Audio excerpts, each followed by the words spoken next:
Hi there, welcome to Storytime with Uncle Bill. Today's 36, fit in a year, road to six-pack abs. We're going to be doing biceps today, folks. If you don't know what that is, that's that thing right there. Warming them up.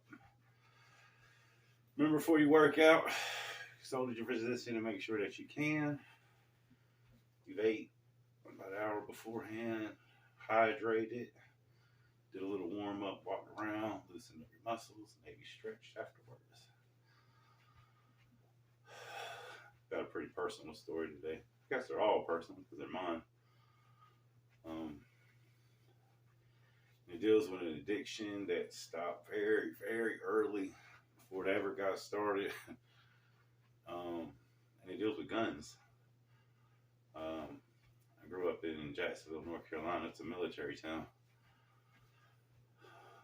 Right, there's a bunch of woods around, so they got what they call rednecks, the good old boys, and they knew how to squirrel hunt, raccoon, deer.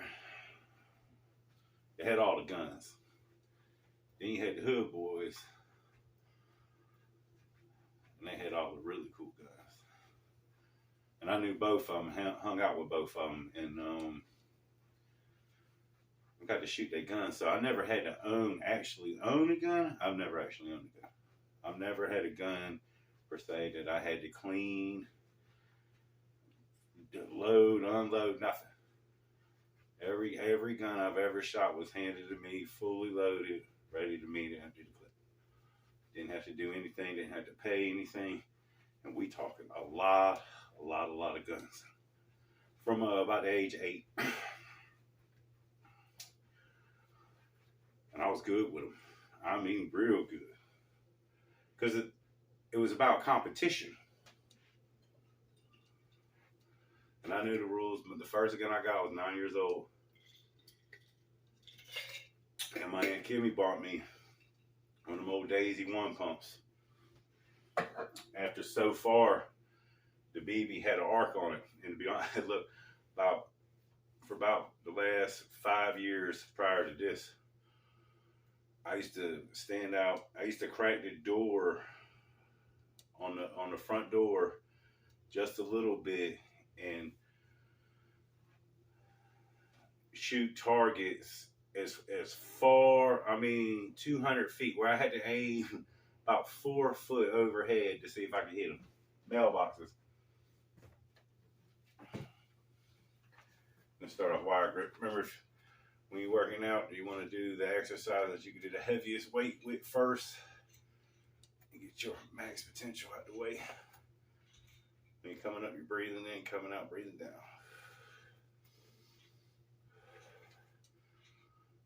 But that one pump couldn't do anything. Couldn't do squat. It might put a ding on a lizard or something. And one of the first rules I was taught was gun safety.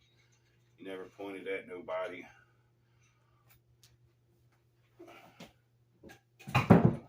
Well, what I told you never point at nobody unless you intend to kill them, and that's because they're trying to harm you or somebody else. They're doing anything other than being good, and your life's in danger. When you don't shoot anything unless you plan on eating it, and that was the golden rule. Never throw it down. Respect the gun. So at 10.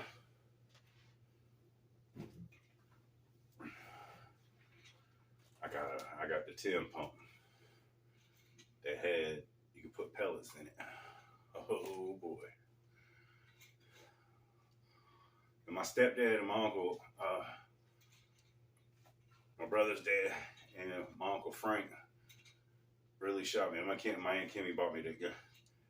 Really shot me how to shoot that gun. And it was from that gun I learned all the other guns. But my stepdad had a collection. He hunted. So he had shotguns and rifles. So that's where it started. His friends would come over and we would shoot. Hang with the pack, you know what I mean?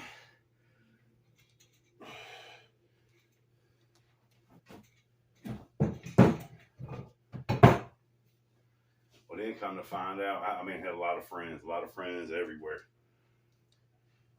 And they all had guns. So about 12, 13, 14, they was carrying them in the street though. You know, not at school, but it was pretty easy to get a gun. $200, you could have one all day, whether you want a rifle or a pistol. Might be hotter than the 4th of July, but it was a gun.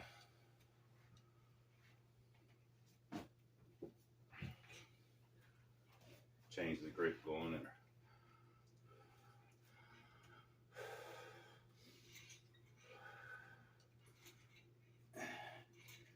So it was 2 experiences I had. I'd never even mess with guns again. A couple times in the woods shooting. Other than that, now I won't. But you heard me talk about it, the Scotchman on 258, right across the street from my mom's house. He just steal everything out of that place, people. I mean, everything. After 2 o'clock, you could go flag me down because I'm there stocking the cooler or something. We'll go around the back to the dumpster, and I've got beer waiting back there. Get you a 12-pack for $20. This is back at like maybe 91, 92, about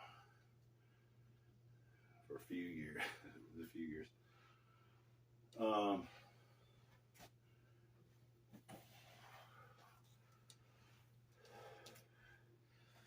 And the people that came up there,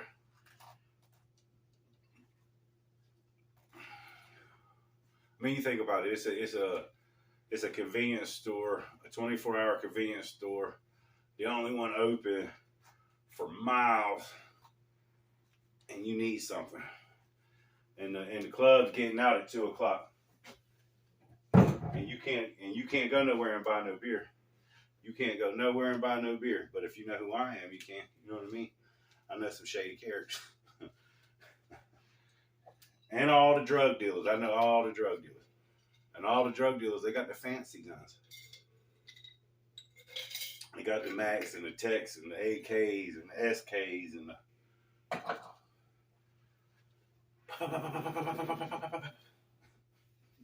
They make different noises. Not boom or boom. And then later on in years, man, the guns are fancy now. They're super fancy.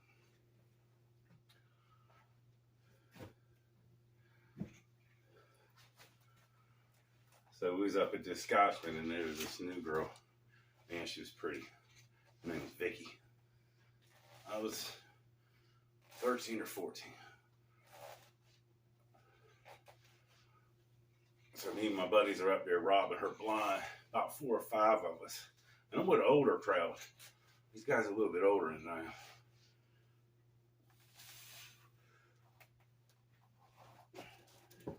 am. But even then, they're still younger than her. And I know when I get in situations like that, I get a little bit more confident by myself. Especially back then. But I had asked for her number. Like offhandedly. Hoping maybe she didn't even hear me, you know what I mean? But she gave it to me. And I ended up talking to her for a couple weeks, and I go up to the store and take a whole bunch of cigarettes from her while she wasn't looking. It just is what it is, you know. And I asked her if she wanted to go out to eat. I was mowing grass, making good money. And she said yes. All right, we're going closer, bro. And I told my mom, and she came to the house, picked me up. Man, you want to talk about somebody having some bragging rights? We went to this Mexican place.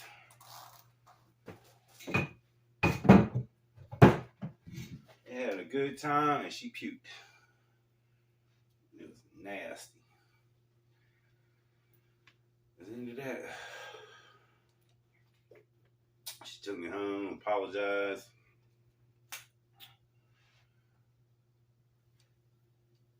No, everything's cool. So, talked to her the next couple of days, and she seemed really down. And on the third day, she was like, "I got something to tell you." And we've been talking like it was pretty personal, but it wasn't like no love connection. I got that same connection with a million people, and just twist up at the top, squeeze at the top. You should be able to see the back of my palms, and then come down like a hammer. Really twisting and squeezing. Breathing in, coming up, down, coming. She said this dude raped her.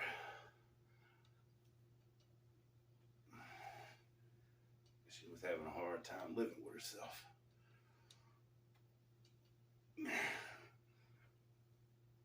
And then she felt dirty. Violated. Less than, humiliated. And I would eventually hear that probably from every woman I've ever talked to afterwards. Just at some point in their life, uncle, a brother, their dad, it's normally somebody close, their mom allowing it to happen, or their mom saying it's not happening, or guys too. A lot of guys women don't ever think you're alone in it. A lot of men suffer that too, a lot. And I didn't know what to think about it because I hadn't. But I had heard about it, and I could hear the hurt.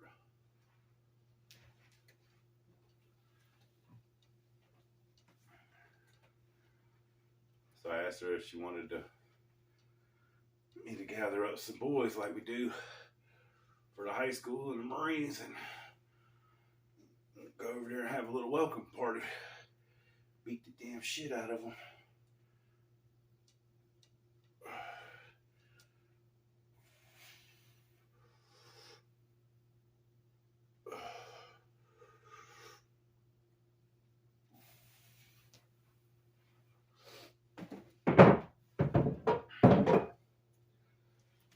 Nope, she says worse than that. I want the son of a bitch shot. I want his ass killed. I'm so cold-blooded.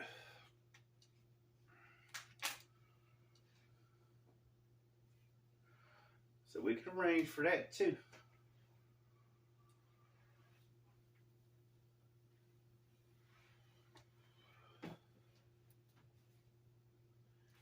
So I called my man up. Daddy just got the brand new Desert Eagle 44 Magnum. Nickel plated with the pearl grips. That thing was pretty as hell. Only been fired a couple times. He had the hollow points. These are hammer curls. Coming up, breathe in through your nose, down out through your mouth. Control the weight. Up and down.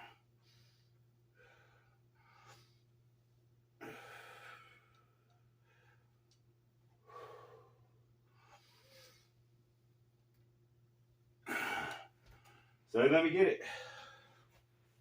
Wow.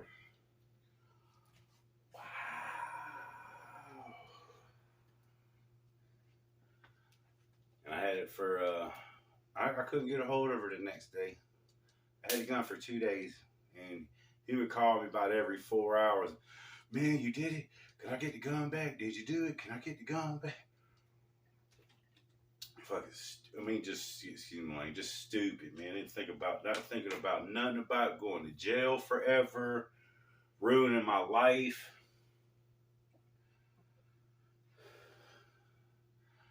Something about that gun. It was just a different power. And I understand when people talk about it. Oh, man, my arms are on fire. Didn't talk to her that first day. It was late the second day. She said, hey. I said, hey, how you doing? She goes, I'm good. I said, I got that gun. You ready? And she was like, about that.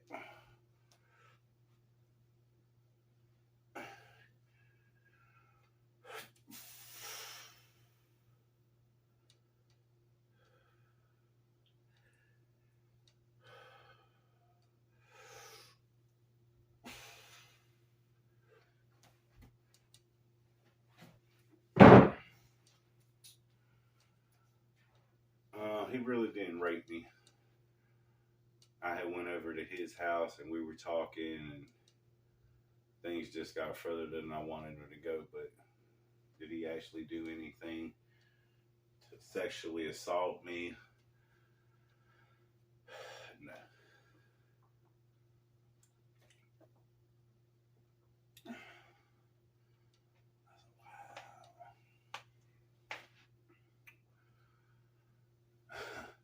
This is when I've developed the note to self. People are susceptible to lying to make you do some dumb shit that you'll regret. We ain't never. That's one of the things we ain't never going. When it comes to that, you call the cops. I can't help you. I can't help you. That right there. If you want to know why I can't help you. Because that almost cost me my whole life. And once you think about it, folks, that's the mentality. If you come to me saying, hey, somebody raped you, and you're not really my immediately family, then nobody's ever going to know about that. We can go to the cops. That's what you're supposed to do in any situation anyway. You're supposed to go to the cops. If you've been wrong, you're supposed to go to the cops, and then they can figure it out. Let them figure it out. That's their job. That's actually their job. Protect and serve.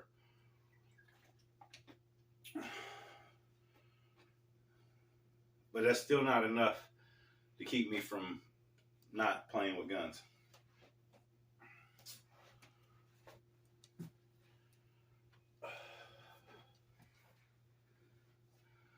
I forget what it was me and my brother were doing. Or my brother was doing something and I rounded the corner. But whatever it was or he was messing with something, I forget. Anyway, I hit him. That's what the bottom line is. You know what the bottom line is? I hit him. It might have just been me and him. It might have been me and him, somebody else. But that's what it was. And his dad and my mom been split. But he had come down for a visit, and he was at my mom's house. And I came home. And this ain't even long after this incident. I mean, these are almost like back to back on top of each other.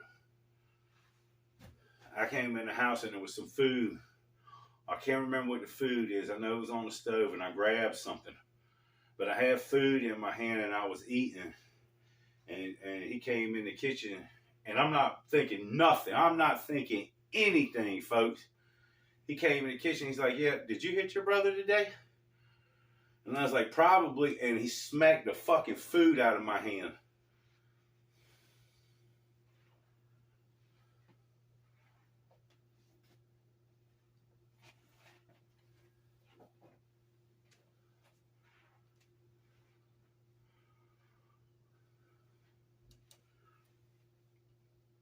See, he ain't been around. He been in Florida. And even now. And when I was locked up. My whole family always been under my protection. The work that I put in, ain't nobody forgot about it. All I had to do is make a call. 1,000 things could happen, but most of them are good. Hey man, look, my mom needs this. Hey man, make sure my brother doesn't get in any trouble. Make sure he don't have no enemies. All that was taken care of. And my friends knew, especially when I was locked up, when I got out, you took care of mom. I'm gonna take care of you, whatever you need. That's what friends do.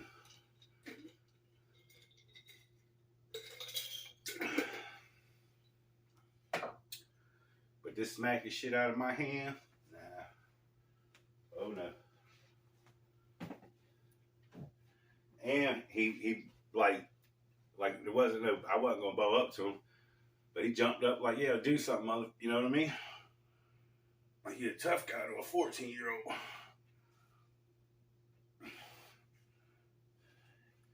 Well, my buddy that had that gun, he's on the right next street over.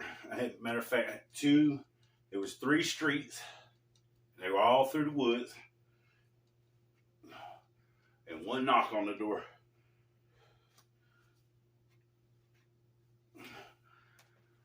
He answered that door. And a couple of our homeboys was already over there. I told him the situation. He said, you ain't even got to say nothing. Went and got the gun. I cocked that damn thing, took the safety off, put it in the back of my pants.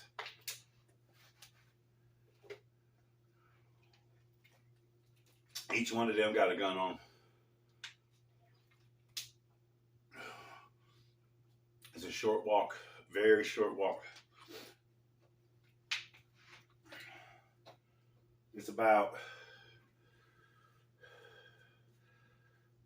7:30, 8 o'clock, and it's the fall time where it starts getting late at 5.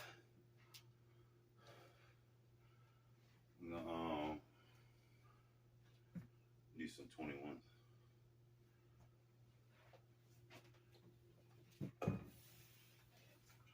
If you don't know what a 21 is, you're gonna come up halfway 7 times, come all the way up, come halfway down 7 times, and then you can come all the way up and down 7 times, equaling 21 repetitions. I'm talking shit the whole way. Everybody's rooting me on. Yeah, man. Yeah, I bet he won't put his hands on you again. Not thinking anything other than revenge. Anger. I got hate.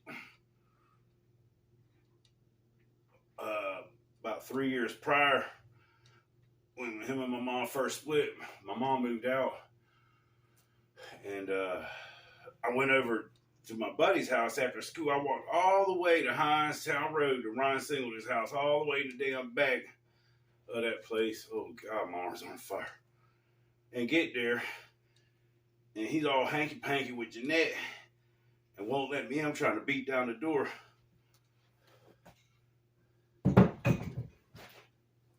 He called the damn cops on me. And they came and they picked me up, man. Didn't charge me with anything, but I had to go in the cop car and be driven the 4 miles to my house instead of going to my mom's house. And my mom said never bring the cops to the house, but I had already done the police house. But then I went to my stepdad's, which is a house they still live in now, and he took me. He was like, "Yeah, come here, man. Let me show you something in the garden that I helped build. That I didn't eat out of." Ooh. And I was walking through a row of peas. He said, "Hey, wait a minute, turn around, look at this." And as I turned around, he smacked the fucking shit out, hit me in the ear. A sucker punch.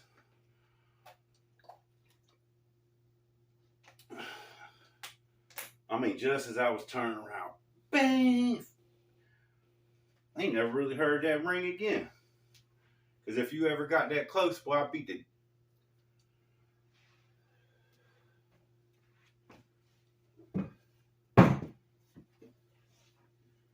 And I ain't never forgot that. And I'm mad right now. Man, see, I'm bad. I forgot what the hell I was doing.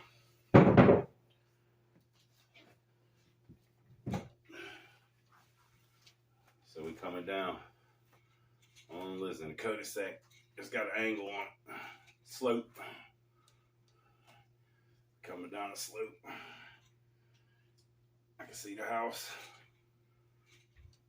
Just thinking bang, bang, bang, bang, bang, bang, bang, bang, bang.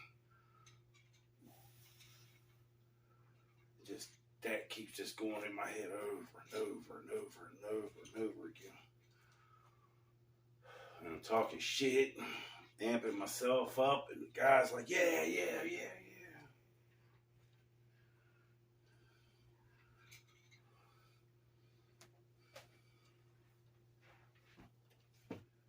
yeah. I ain't thought about nothing like how's it going down. And it played itself out for me. Because right when we were just walking up the driveway, he was walking out the house. Standing on the porch. Smoking a cigarette. And he says something. But I was in autopilot. The whole world had slowed down in a tunnel vision. There was only one thing I saw. Everything was in slow motion. I mean, real slow.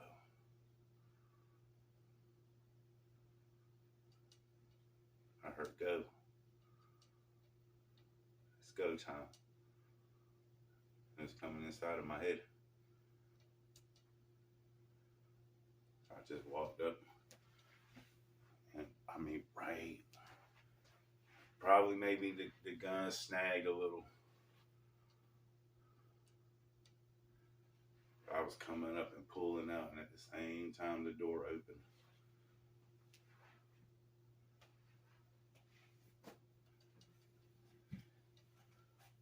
I'm gonna go close grip with the 21. This is my brother.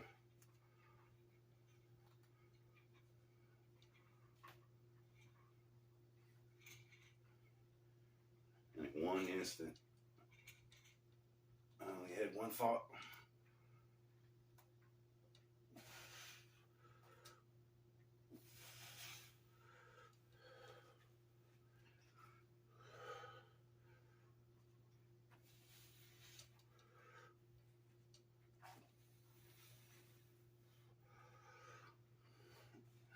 And ironically, it wasn't even about me.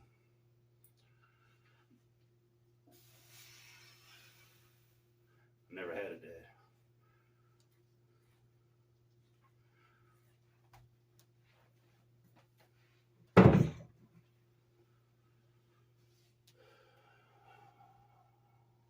And that thought was, I didn't want my brother to not have a dad either. And somewhere in all that, I was never thinking about I was never going to have a life. Never even occurred to me.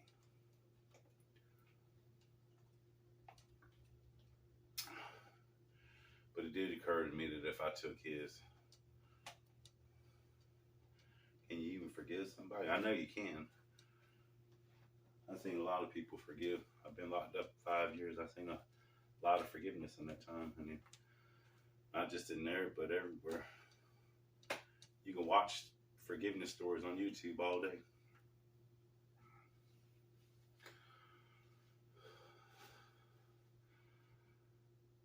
So it made it sound like we forgot something.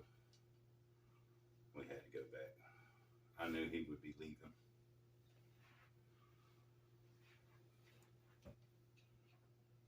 And all my stories, everybody knows them. I've talked to the main characters. It's just real. I mean, those man. So when I see shootings, I understand. It's not the right thing to do. But I understand. But there's always a better way.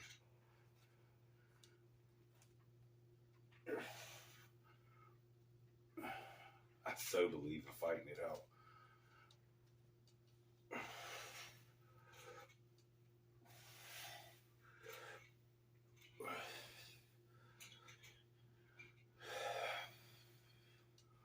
So it was actually Deacon, the dude that gave me the gun when we was walking back. Because I broke the trance. I said, well, oh, hey, man, look, we forgot. So he's like, what happened, man? Your brother came out, didn't he? That's what did it, wasn't it?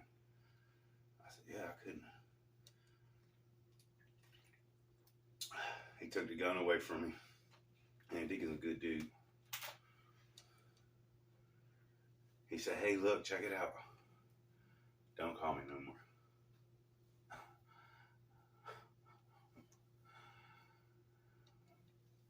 I said, I know, right? And A, I didn't. And B, I never called nobody else again. Strange thing is you got older and less people like to fight, more people like to shoot. So I always tell people, if you really want to be in the fighting, get it in a place like Street Beefs. If you don't know what that is and you're into fighting, go check them out. They're on YouTube. My man Scarface and them. It's like legit. And they got MMA and boxing and kickboxing. I mean, if it's some kind of fighting thing and you're willing to sign a contract or a waiver, maybe a contract too, because they're up in a couple millions now. Good for them. Shout out to them.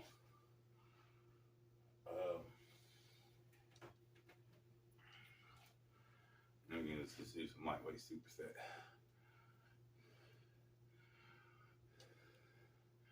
If you look, it's that twist into a hammer. You just go back and forth.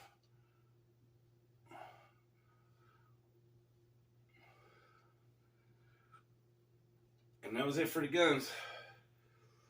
I knew right then and I never felt that power,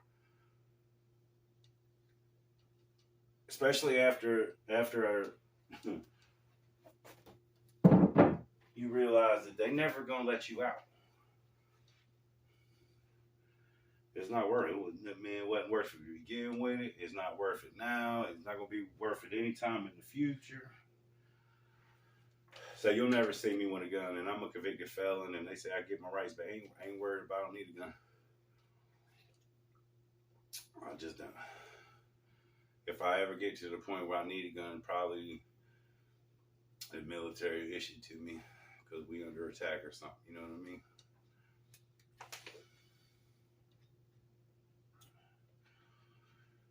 But I'm wondering if we can't prevent some of these shootings and stuff, because it's real easy to be mad at something.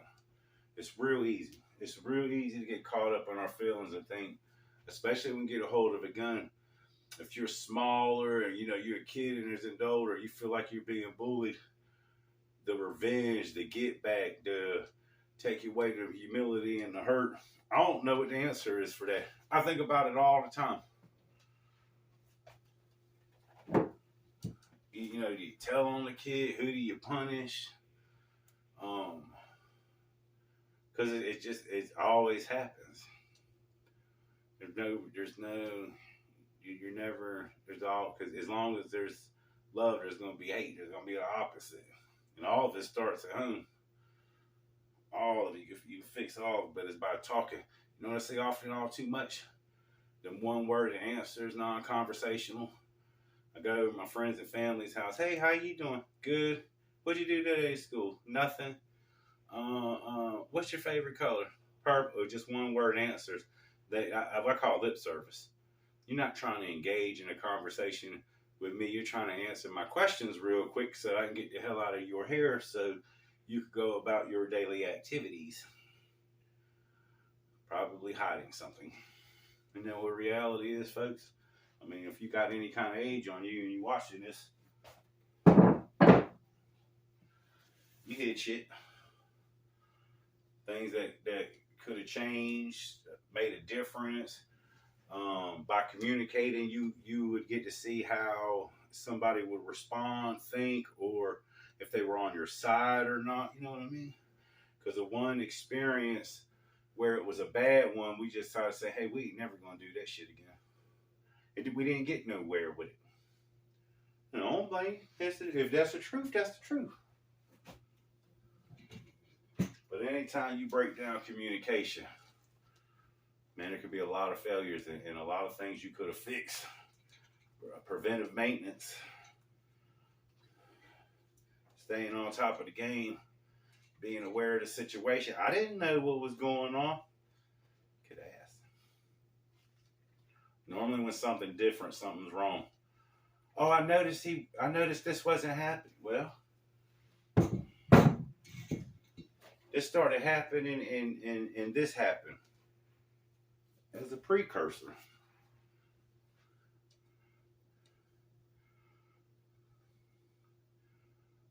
I don't want to hurt his feelings. I want to give him his space. And her.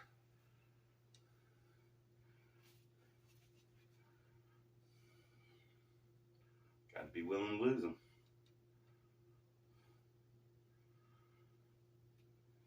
And it's just sad, but I understand, man. Because I've been that guy.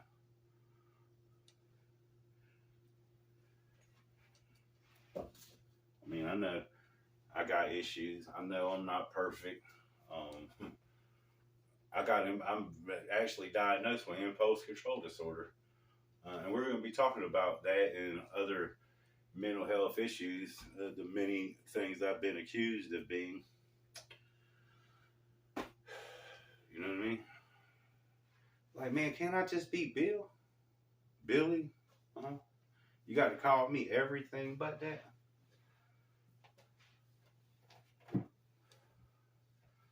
And if it's true, hey, look, go ahead and come over here and call me a whole bunch of things that are true. And all I can do is agree with you. They're not going to be bad. Or nothing that I won't try to prove you wrong on. Oh, you can't do that. And I don't do it to show up on you or something. That's what it ain't about. I figure if you're taking the time to comment or come to me and tell me about myself, that's constructive criticism. And if you're right, you'll see I'll take heed to it, thank you, and show you that I'm willing to make a positive change when somebody says, hey, you could probably be better by doing this, or if you did this, you might see better results than you haven't. I don't mind that. I know with constructive criticism, if you're not trying to beat me down, you're probably trying to help me. Or I always tell people, if a person ain't trying to hurt you, see if they're trying to help you. And if a person's trying to help you, make sure that you don't hurt them.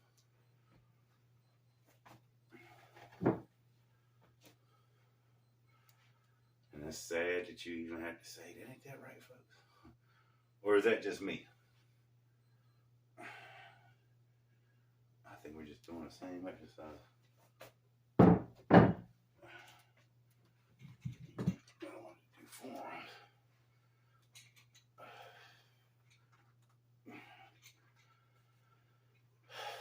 So I'm gonna get to go hunting. I hate it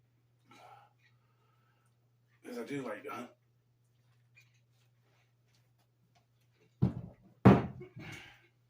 And I used to like to shoot guns a lot, especially because I didn't have to clean them. I didn't have to buy the bullets. I didn't have to store them, carry them around. I just had to shoot them.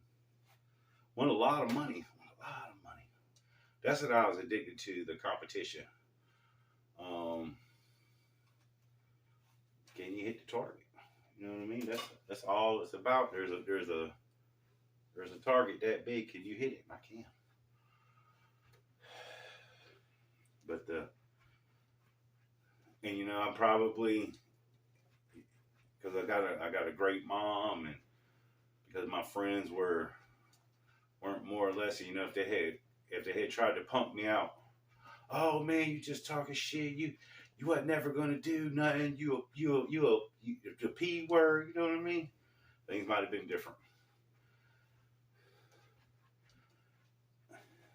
Maybe they did it because they understood me. There wasn't no outside influence. It was my choice. And from that point on, from those two experiences, I decided the whole rest of my life, even now, even if I didn't have a felony, I wouldn't carry a gun. And if you're wondering, I do support the Second Amendment. I do believe everybody should carry a gun or have a gun for protection and to hunt. Just to make yourself feel good. I feel bad for women because it's just easy for somebody to come, and I ain't saying all women, but just easy for somebody to come along and try to be mean to you in any way, and that gun would help, and y'all should have one. Nobody should be taking anything from anybody. So I totally support guns, just not for me. Fastest addiction I ever had, and man, I'm telling you, I like winning. That's what guns is always to me. It wasn't about protection because I ain't never really felt like I never had a gun where guns was shooting at me. You know what I mean? And I've been shot at a lot, and I don't think I was actually intentionally shot at, but like either the car I was in or somebody just, I've been in a lot of hoods, and you know, in different states. Not where I'm from, I can go anywhere here, but you know, Texas, Alabama, Tennessee, Pennsylvania, Virginia, Florida, California. The boy got around, and I've been with people that did drugs and traveling and stuff, you know, living in motels. If you've ever done that and you've been with druggies, you know you'll find drugs. They know that the hotels normally where out of towners are at, and the drug dealers will be out there, and you can get it. And the consequences of that, sometimes you might not find them there, but you could drive around and, you know, somebody see, hey, this dude's out of town, so he don't care if you got. Pop, pop, pop, pop, pop, pop. Scary. But that's the story for today and the workout. Hope everybody's having a good day and staying safe. If you can, hit that like button, share the video, subscribe if you haven't.